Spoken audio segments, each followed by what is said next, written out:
Bismillahirrahmanirrahim. Assalamualaikum warahmatullahi wabarakatuh.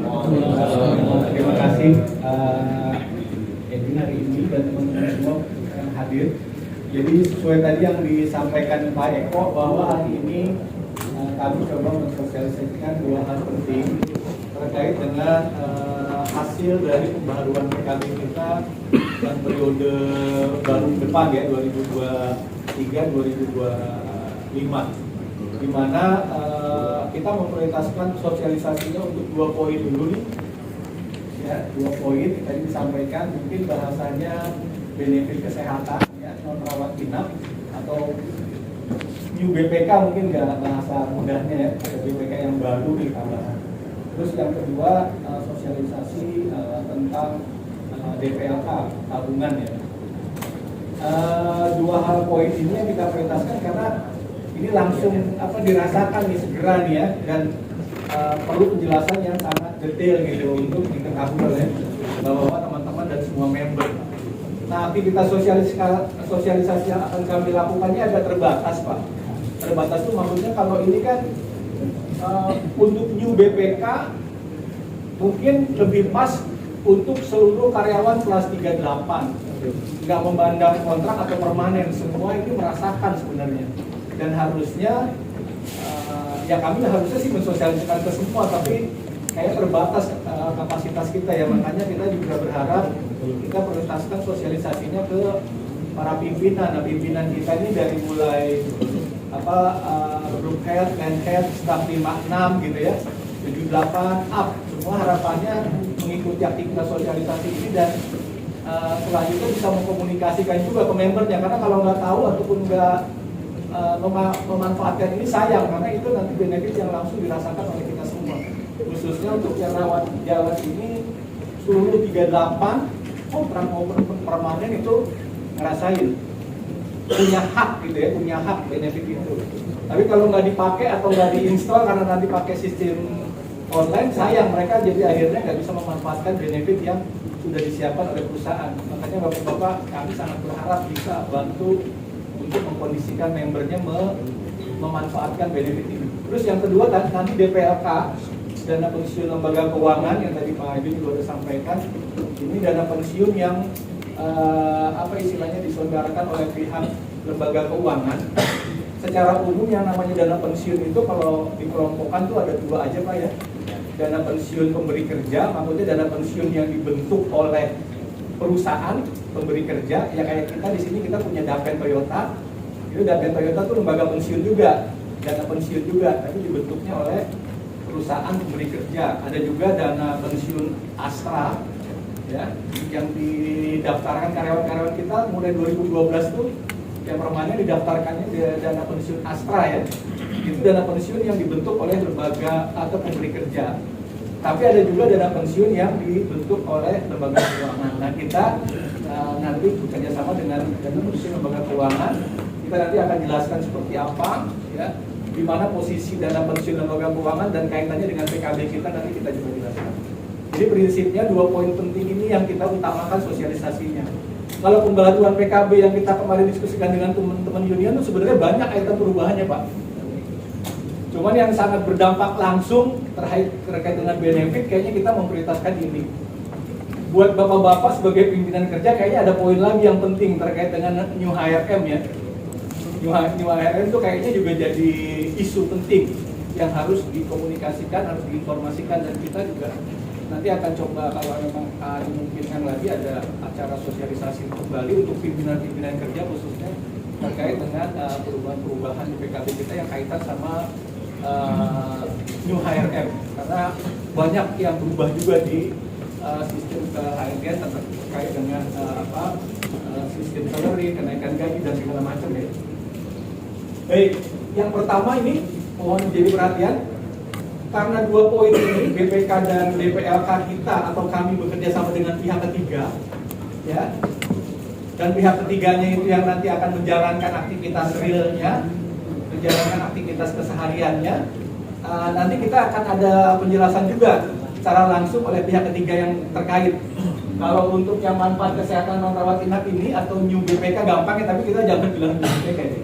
Tapi intinya adalah itu manfaat kesehatan non rawat inap ya, untuk rawat jalan ya, di luar dari BPK yang kita punya. Ini akan dilaksanakan eksekusi di lapangannya oleh pihak Medika. Kalau teman-teman kita atau pimpinan kerja yang 9 up itu udah dilakukan oleh pihak asuransi ya, MSIG. Tapi kalau untuk yang kelas 38, baik kontrak maupun permanen, nanti ini dilakukan oleh pihak Medika. Ya. Itu dipahami dulu nih, agak beda. Nanti ada penjelasan secara langsung bagaimana sih memanfaatkan benefit hak yang kita miliki untuk merawat jalan melalui Medika. Berapa nilainya nanti akan ada penjelasan. Pihak ketiga akan menjelaskan lebih kepada teknisnya. Sebelum nanti pihak ketiga jelasin teknisnya, saya coba mengantarkan dulu hasil diskusi dengan serikat pekerja terkait dengan sistem baru ini ya. Baik, next langsung. Ini pertama nanti penggunaannya menggunakan ini ya, aplikasi atau kartu elektronik card ya. Jadi pakai online ininya penggunaannya, nggak dibagiin kartu hak kartunya gitu, nggak dibagiin, tapi melalui aplikasi. Cara pakainya nanti dijelasin. Oke, lanjut. Nah, pertama latar belakang yang mungkin perlu diketahui nih, apalagi Bapak sebagai pimpinan terkait dengan masalah penanganan kesehatan di company kita. Kalau boleh kita kelompokkan menjadi 3 kelompok, dari mulai preventif, monitoring, sama risk event ataupun kalau terjadi, dari 3 kelompok. Yang namanya BPK sebenarnya posisinya itu pertama di preventif juga.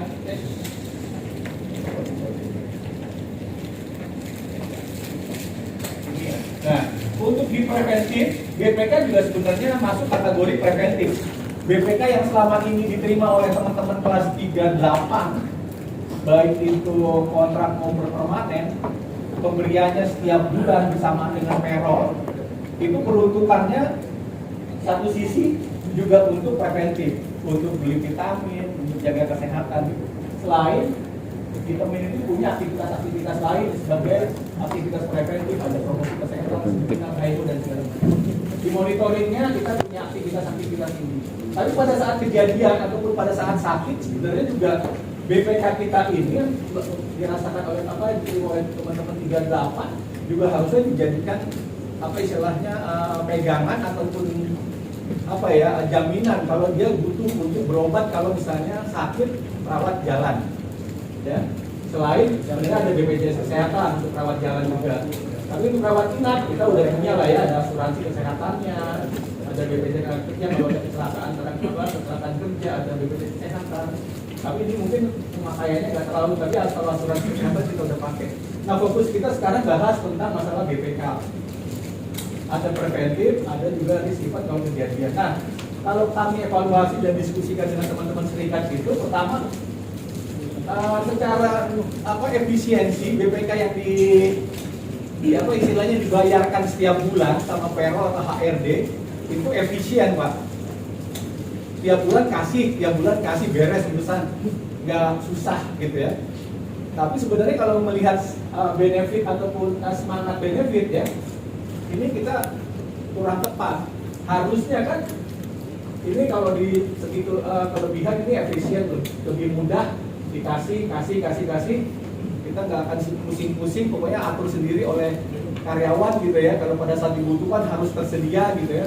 Kalau ternyata nggak ada uangnya pada saat dibutuhkan, kita lepas tangan, bahasa kasarnya begitu ya, seakan-akan gitu. Nah ini kita melihat bahwa seharusnya namanya benefit itu benar-benar tersedia pada saat memang benar-benar dibutuhkan. Itu konsep benefit harusnya. Nah dari evaluasi yang kita lakukan dan diskusikan dengan teman-teman serikat pekerja, uang BPK yang selama ini diterima oleh teman-teman di kelas 38 kita nggak akan hilangkan, nggak kita kurangi dan kita tidak hilangkan, tetap ada. Di PKB-nya juga tetap ada nilainya, tapi tidak berubah, tidak naik, tidak turun.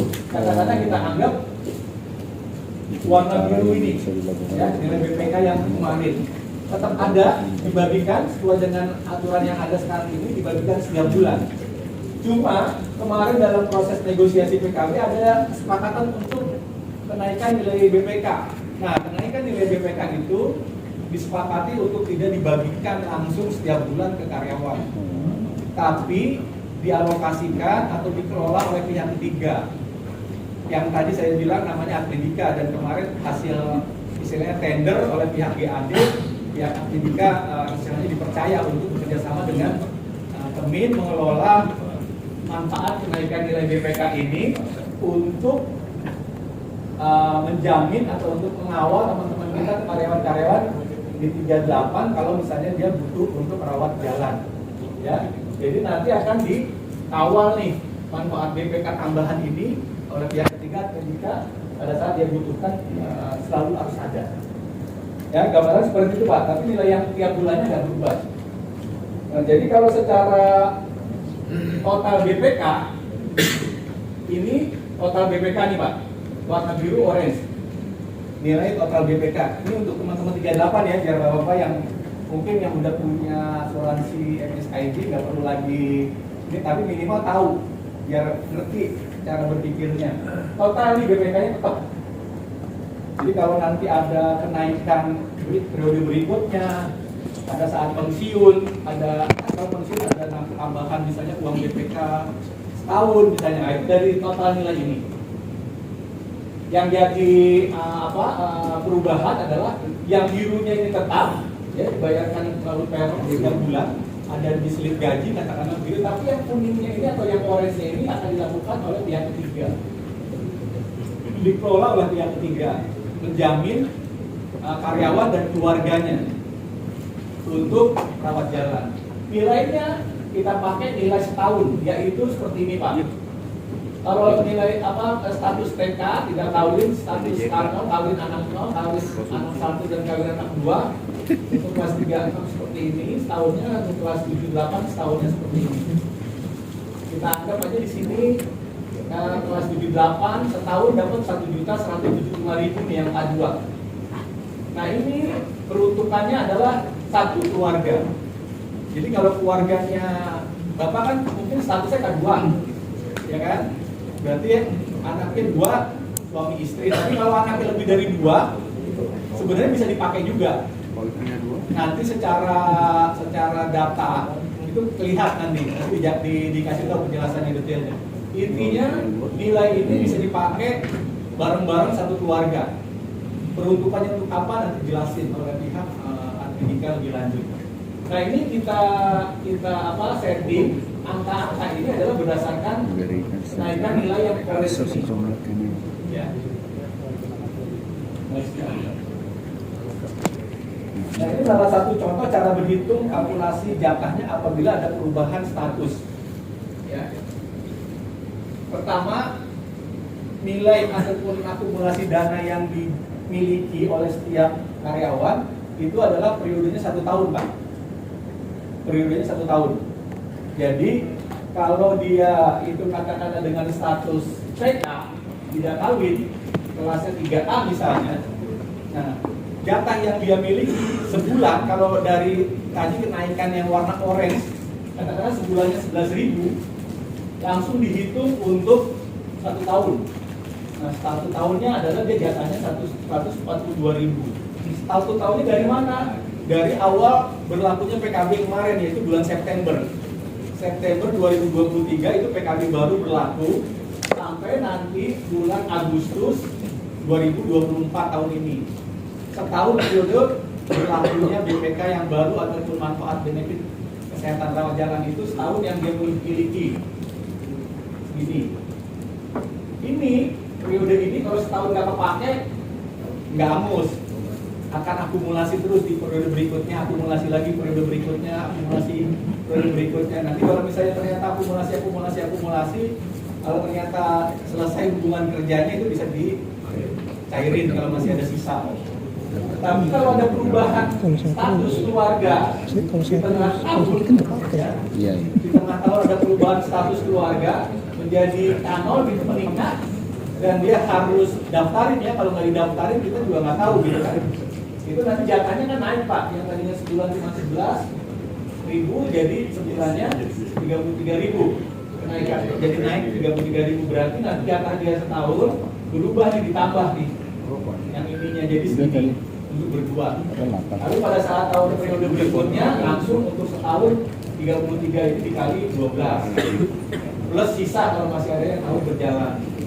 Ini kalau dia ada perubahan naik statusnya gitu ya, atau bertambah anggota keluarganya. Kalau yang di bawah ini kalau anggota keluarganya berkurang, nah kalau berkurang juga turun dia jadinya Pak. Ini turun. Nah kalau jadi turun seperti apa nanti perhitungannya, nanti ada perhitungan di akhir pada saat periode berikut. Misalnya kalau periode berikut ada tambahan, kemarin masih ada kekurangan, ya berarti berkurang sedikit tuh terhadap benefit yang sebelumnya minus katakanlah seperti itu. Di periode berikutnya tambahannya mungkin nggak akan full. Nah ini secara cara berhitung, prinsipnya dihitung setahun ya. Pada saat 1 tahun itu tidak habis akan akumulasi dan ini bisa dipakai untuk satu keluarga. Perhitungannya maksimal K2, tapi kalau ternyata kita anggota keluarganya lebih dari K2 dan masih dalam status yang apa istilahnya dimungkinkan menggunakan gitu ya, masih terdaftar katakanlah seperti itu bisa dipakai bareng-bareng. Periodenya September Agustus ya. Bisa saldo yang bisa akan diakumulasikan dengan saldo periode baru. Bagi pekerja yang mengalami kerja maka nilai total nilai saldo bisa dapat dicairkan. Nah ini secara umum gambaran dari new BPK tadi atau manfaat rawat jalan tadi yang memang akan dirasakan oleh teman-teman setelah 38 dari kontrak maupun permanen. Next, ini berikutnya tentang DPLK, ya, dana pensiun lembaga keuangan. Pertama yang perlu diketahui memang di dalam PKB kita terkait dengan DPLK ini masuk kelompok PKB kita di pasal 45 Bapak-bapak ya. Di pasal 45 PKB itu ada yang namanya tabungan pekerja. Pasal khusus di PKB yang kita pernah bikin atau pernah buat disepakati antara manajemen dengan teman-teman serikat mulai tahun 2017 mengenai tabungan pekerja. Dan pada saat 2016-2017 juga sebenarnya program itu sudah kita gelar, di mana di dalam program tabungan itu ada 2 kelompok besar ya. Program tabungan yang istilahnya jangka pendek menengah itu kita pakai yang namanya Kapenas. Kita kerjasamanya dengan BSI, dulu BNI Syariah, sekarang berubah nama menjadi BSI. Jadi itu tabungan berjangka, Kapenas itu bisa jangka pendek, jangka menengah. Jenis yang pertama dalam program tabungan kita pasal 45 itu, dan jenis tabungan yang kedua di pasal PKB 45 itu adalah tabungan untuk jangka panjang. Tabungan jangka panjang itu tabungan untuk persiapan kita memasuki usia pensiun. Kita kerjasamanya dengan DPLK BNI. Ya. Nah, program ini hanya diperuntukkan untuk karyawan permanen.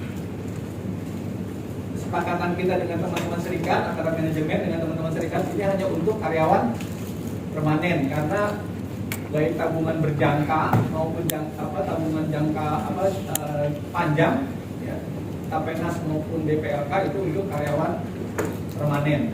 Nah, seperti apa manfaat atau peninjauannya? Next. Nah, ini gambaran yang mungkin perlu diketahui ya secara umum, bahwa menjelang ataupun menghadapi usia pensiun kita khususnya di Temin ya, pundi-pundi kekayaan atau pundi-pundi tabungan kita. Pertama tuh kita punya yang namanya jaminan sosial dari pemerintah. Ya, jadi kita pada saat usia pensiun nanti apa yang akan kita dapati gitu kan? Yang pertama dari pemerintah itu kita punya BPJS Tenaga Kerja, ada JHT, ada JP. Ya. Udah pada tahu lah ya, jaminan hari tua itu JHT udah pada tahu. JP juga sebenarnya baru dari 2017 atau 2000 berapa yang kira-kira itu. Nah ini secara komposisi besaran tabungan kita, persentasenya dari iuran dari perusahaan ada diberikan 6,2%, iuran dari karyawan ada 3,0%. Totalnya kira-kira kita nabung 9,2%. Walaupun ada lebih dikit ya, angka-angka sekian. Ini satu pundi tabungan kita pada saat usia pensiun. Kalau ngomong usia pensiun pasti masing-masing kita pengennya sih cukup ya, punya bekal gitu ya. Cuman kan pengen cukup punya bekal apa yang kita udah persiapkan. Nah, yang dapat dari dana pemerintah ini yang pertama. Yang kita dapat dari perusahaan ini yang nomor 2 dari bawah yang kita lihat ya, dana pensiun perusahaan. Dana pensiun perusahaan ini kita mengacu juga ke PKB ya. Di PKB kita kan kalau untuk karyawan-karyawan Temin ini khususnya yang sebelum 2012 itu ikutnya kan dana pensiun Toyota, ya, Dapen Toyota. Nilainya yang kita akan dapat berapa? 1,5 kali masa kerja, kali masa kerja dan kali gaji pokok terakhir. Itu yang akan kita dapat pada saat pensiun untuk karyawan kita yang sebelum 2012. Ya, karena kalau udah yang 2012 ke sana nggak lagi dari Dapen Toyota, ikutnya dari Dapen Astra. Ya, besaran presentasinya ini nih, iuran dari perusahaan 6,4, iuran dari karyawan 3,2, 9,6% besarannya. Prinsipnya kalau yang dari Dapen Toyota 1,5 kali masa kerja kali gaji pokok terakhir itu adalah manfaat pasti.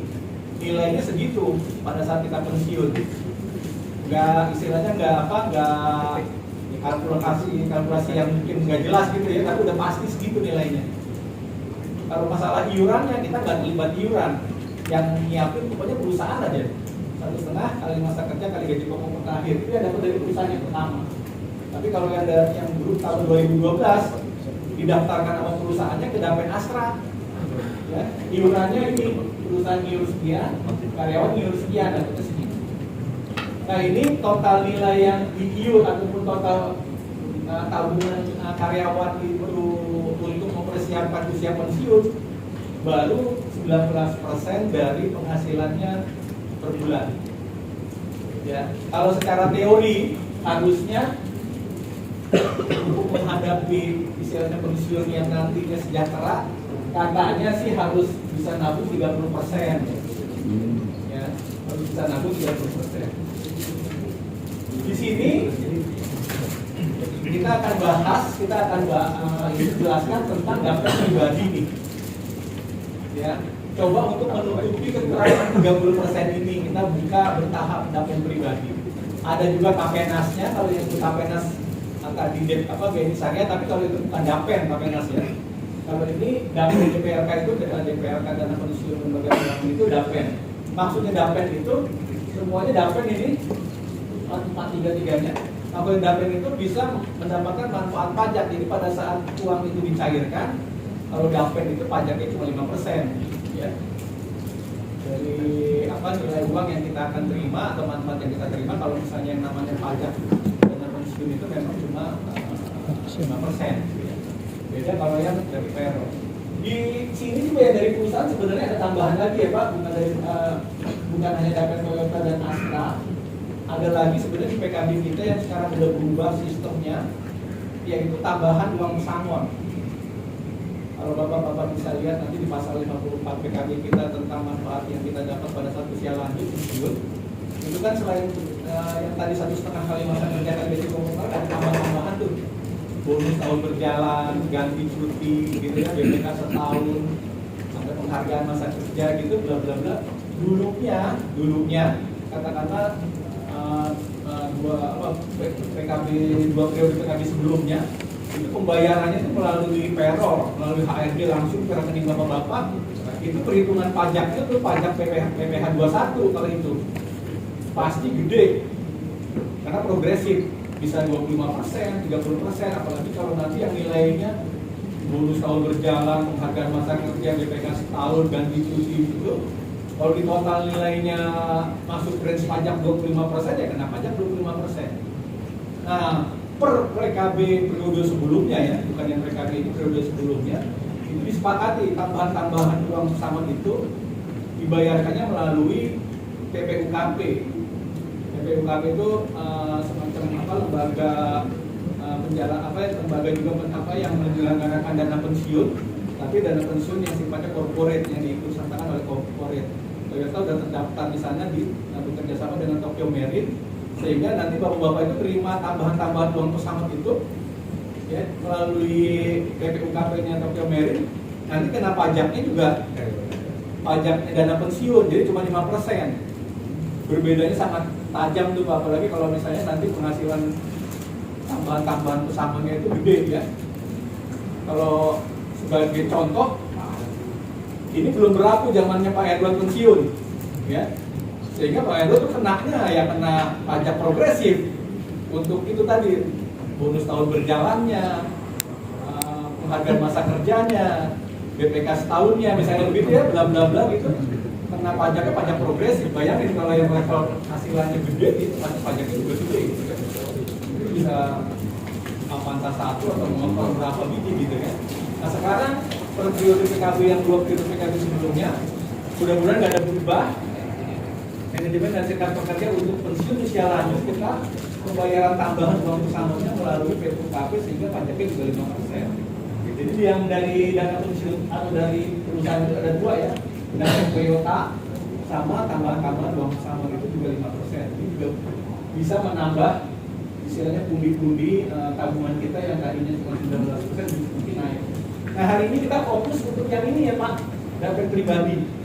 Tambahan lagi yang kita buat sesuai dengan pasal PKB kita pasal 45, program menabung karyawan secara kolektif difasilitasi oleh perusahaan, tapi sebenarnya yang nabung karyawan, ya iurannya dari karyawan. Ya. Seperti apa? Coba kita buka lagi nextnya. Nah, kita berharap target ini seluruh karyawan permanen ikut, ya difasilitasi kolektif oleh perusahaan dan programnya BNI Simponi. Sesuai yang tadi saya sampaikan di awal, kita sudah punya program tabungan karyawan ini di pasal PKB pasal 45 gitu ya. Di mana di situ disebutkan ada dua jenis tabungan jangka pendek menengah itu Tapenas, kerjasamanya sama BSI. Kalau tabungan jangka panjang yaitu mempersiapkan usia pensiun, kita kerjasama sama BNI atau BNI Simponi. Kenapa kita pilih BNI Simponi nanti akan dijelaskan dari BNI-nya apa manfaat atau keuntungannya atau keunggulannya. Tapi prinsipnya bagi teman-teman yang saat ini sudah memiliki DPLK BNI dan kontribusinya minimal 200.000, ya udah, ini lanjutin aja programnya. Ya. Nah, untuk mensukseskan program ini, ya perusahaan akan ada tambahan top up. Akan ada tambahan top up atau dana awal bagi yang belum punya, nilainya sekian. Kalau yang udah punya DPLK lanjutin, nanti akan ada tambahan top up-nya dari perusahaan. Kalau yang memiliki Tapenas, ya belum punya DPLK, ya, tidak punya Tapenas, tidak punya DPLK-nya, punya Tapenas tapi DPLK-nya nggak punya, kontribusinya sudah 200.000, tetap harus buka DPLK. Melalui online registrasi, lanjutkan distribusi yang di Tapenasnya. Kalau dia tidak mau distribusi, nggak mau lagi kontribusi yang di DPLK-nya, yang penting udah minimal tercapai, silakan lanjut, nanti tetap perusahaan akan tambah nilai dana awal. Akan kasih dana awal. Karena dari yang DPLK BNI yang penting buka di awal, buka rekening terus masuk dana awal dari perusahaan. Yang bulan nggak ada iuran nggak apa-apa katanya. Yang penting dananya ada apa, rekeningnya ada saldonya gitu. Nggak boleh nol, kalau nol berarti nanti dalam waktu beberapa bulan itu akan mati rekeningnya. Nah kalau tidak punya Tapenas, tidak punya DPLK ya harus buka DPLK. Kontribusinya sesuai dengan apa regulasi atau kesepakatan minimal 200.000. Nah bagi teman-teman yang kemarin pendaftarannya sampai dengan 12 Februari, nanti di gajian bulan Februari top up-nya masuk. Ya. Bagi yang apa nanti baru mulai registrasi buka rekeningnya sampai dengan 10 Maret, kita penggajian Maret lah baru masuk top up atau dana awal. Lihat doang. Ini yang kita coba lakukan untuk istilahnya memanfaatkan untuk memancing supaya karyawan permanen ini semua bisa ikut. Nah, manfaatnya apa, kedepannya strateginya kayak apa, nanti kita coba lebih lanjut diskusikan. Karena salah satunya kan registrasinya ke atas. Nah, Bapak-bapak mungkin kalau membahas yang dana pensiun dari perusahaan, yang Dapen Toyota ini, yang 1,5 kali masa kerja kali gaji pokok terakhir tadi itu kan, memang pajaknya 5%. Tapi kalau nanti pada saat kita pensiun, oke 5%. Tapi ada sebagian karyawan kita tuh apa istilahnya yang noreknya 92 lah ke atas, itu nanti mekanisme pembayarannya kan udah mulai harus menggunakan mekanisme pembayaran anuitas ya. Nah, kalau anuitas kan harus dicicil setiap bulan pembayarannya, dan anuitas itu nggak akan dilakukan oleh pihak Dapen Toyota, karena Dapen Toyota itu tidak punya potensi atau tidak punya izin untuk menyelenggarakan anuitas. Anuitas itu dilakukan oleh pihak ketiga yang lain lagi, karena dia itu programnya program asuransi jiwa prinsipnya itu. Karena nanti dicicil setiap bulan, kalau sampai dengan meninggal, udah meninggal dilanjutkan ke istri gitu kan, sampai istri meninggal gitu kan, dilanjutkan lagi ke anak gitu kan, kayak uang pensiunnya pegawai negeri gitu. Itu konsep anuitas. Nah, penyelenggaranya di Indonesia saat ini kan masih terbatas tuh kalau penyelenggara anuitas tuh, kayak mungkin ada yang namanya apa AXA atau EXA gitu ya, ada Life gitu ya, ada AXA Mandiri misalnya gitu ya, ada EXA, ada AXA Mandiri, ada BPA, BCA lagi. Nah, dari Dapen Toyota itu kalau peserta yang 92 itu pasti harus ikut anuitas. Nah, kalau anuitas sertifikasinya ke sana. Berbeda dengan DPRK, kalau DPRK itu kalau misalnya kita uangnya gede, walaupun 92 ke atas, 92 itu tetap dibayarnya langsung. Langkah selanjutnya bagaimana kan Dapen kita, dari uang Dapen kita tuh bisa dioper ke sana gitu kan. Kalau teman-teman yang khawatir dengan anuitas, tapi kalau nggak khawatir dengan anuitas ya lanjutkan saja. Program-program itu bisa diikutkan oleh lembaga yang tadi disebutkan. Nah, itu kira-kira gambarannya, nanti akan dijelaskan lebih lanjut teknisnya oleh pihak ketiga yang terlibat. Untuk yang BPK nanti dengan tim Medika, untuk yang BPRK nanti dari BNI Simponi. Kalau ini perlu untuk registrasi, seharusnya sudah dikomunikasikan melalui surat dari HRD ke DH-nya atau ke Division Head semua. Harapannya bisa diteruskan juga sih sebenarnya ke membernya masing-masing. Nah, dengan adanya informasi itu harapannya bisa registrasi dulu secara online. Karena nanti registrasi online masuk ke pihak BNI, dan dari pihak BNI informasikan ke HRD, dibukalah rekeningnya gitu ya. Nanti HRD akan supply ininya, supply dan awal dan awal atau top up. Oke, kira-kira gambaran seperti itu. Dua program kita DPRK dan BPK. Selanjutnya nanti akan ada penjelasan secara lebih teknis untuk memanfaatkannya.